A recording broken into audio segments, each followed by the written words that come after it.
Subukan mo itong munting kagandahan. Ito, syempre, ay isang ahas. At ang partikular na ahas na ito ay si Rosie ang boa constrictor. Ito ang alagang ahas ni Terry.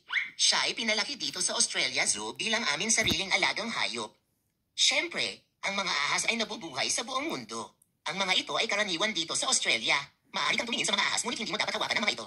At siya ay isang constrictor. Kita mo kung paano niya ipinulupot ang sarili niya sa kamay ko at pinipisil-pisil niya iyon. Hindi niya ako sinusubukang saktan. Nabibitin lang siya.